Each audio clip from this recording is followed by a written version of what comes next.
एक दुर्दांत माफिया ऐसा भी था। बहनों और भाइयों, जब समाजवादी पार्टी की सरकार के समय चलता था तो मुख्यमंत्री हो या मुख्य न्यायाधीश, इन सब के काफिले रुक जाते थे और माफिया का काफिला निकलता था।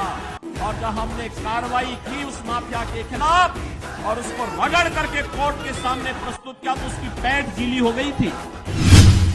हमने कहा था कानून को रौंदने वाले, आज कानून कितना बड़ा होता है यह एहसास हो रहा है कि नहीं हो रहा है। और निर्दोष लोगों को मारोगे तो मिट्टी भी नहीं मिल पाएगी। तो जिनकी गर्मी हम शांत कर चुके हैं उनको गर्म मत होने दीजिए। यह देश, पूरे देश के अंदर एक आवाज है, उत्तर हो, दक्षिण हो, पूरब हो, पश्चिम हो, एक ही आवाज है पूरे देश के अंदर। मुझे 3 दिन पहले महाराष्ट्र जाने का अवसर प्राप्त हुआ था। उससे 1 दिन पहले मैं राजस्थान गया था। अभी जम्मू कश्मीर से आ रहा हूं और केवल यहां की सभा के लिए आया हूं, अन्यथा मेरे और भी कार्यक्रम थे। मैंने कहा नहीं, मैं जाऊंगा सरधना में, मैं इस बार जरूर जाऊंगा, 24 में मैं जरूर जाऊंगा। और बहनों भाइयों, मैं इसीलिए आया हूं आपसे कहने के लिए, जो लोग गुमराह कर रहे हैं उनके गुमराह में आने की आवश्यकता नहीं। ये लोग कभी नहीं आएंगे। फिर जाति के सौदागर उपयोग करेंगे, बाद में सौदेबाजी करके गायब हो जाएंगे। हमें किसी भी ऐसे व्यक्ति के बहकावे में नहीं आना है जिससे हमारा राष्ट्र धर्म खतरे में आए।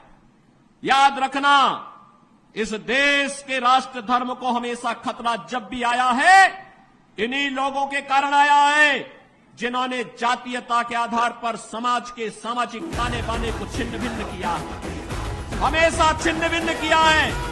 और बहनों और भाइयों, मैं आपको इस बात के लिए आश्वस्त करता हूं कि कोई माए के लाल बाल बांका नहीं कर सकता है। सुरक्षा की कितनी पुख्ता व्यवस्था हमने की है यूपी के अंदर। आज आप देखते होंगे बड़े बड़े दुर्दांत माफिया और अपराधी किस कदर उनकी दुर्गति हो रही है। आप देख रहे होंगे, जिनके नाम से ही लोग कर्फ्यू जैसा माहौल होता था, आज उनकी दुर्गति क्या है हर व्यक्ति देख रहा है। इन माफिया और अपराधियों की स्थिति क्या है आप रोज सोशल मीडिया के प्लेटफॉर्म को उठा करके देखते होंगे। एक दुर्दांत माफिया ऐसा भी था। बहनों और भाइयों, जब समाजवादी पार्टी की सरकार के समय चलता था तो मुख्यमंत्री हो या मुख्य न्यायाधीश, इन सब के काफिले रुक जाते थे और माफिया का काफिला निकलता था। और जब हमने कार्रवाई की उस माफिया के खिलाफ और उसको रगड़ करके कोर्ट के सामने प्रस्तुत किया तो उसकी पैंट गीली हो गई थी। उसकी पैंट गीली हो गई थी। और तब हमने कहा था, उस समय उसको हमने कहा था कानून को रौंदने वाले, आज कानून कितना बड़ा होता है यह एहसास हो रहा है कि नहीं हो रहा है। और निर्दोष लोगों को मारोगे तो मिट्टी भी नहीं मिल पाएगी।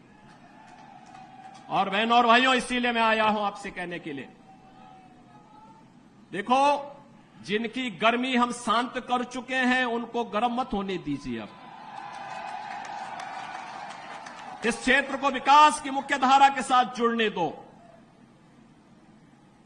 उनकी सबकी गर्मी शांत हो गई है, वे गए काम से। और इसीलिए मैं आप सबसे अपील करने के लिए आया हूं कि पूरे देश की एक आवाज है, पूरा देश एक ही स्वर में बोल रहा है। और वह बोल रहा है कि फिर एक बार मोदी सरकार, फिर एक बार, थोड़ा जोर से बोलिए, यहां की आवाज दिल्ली तक पहुंचाइए, फिर एक बार मोदी सरकार। यह मोदी सरकार की जो गूंज पूरे देश के अंदर है, इस पूरी गूंज को घर घर पहुंचाना है। मोदी जी का प्रतिनिधि बन करके और स्वयं मेरा प्रतिनिधि बन करके आपको जाना होगा। सहमत हैं? हमें कमल चुनाव चिन्ह देखना है, हमें कमल चुनाव चिन्ह देखना है। आप सहमत हैं?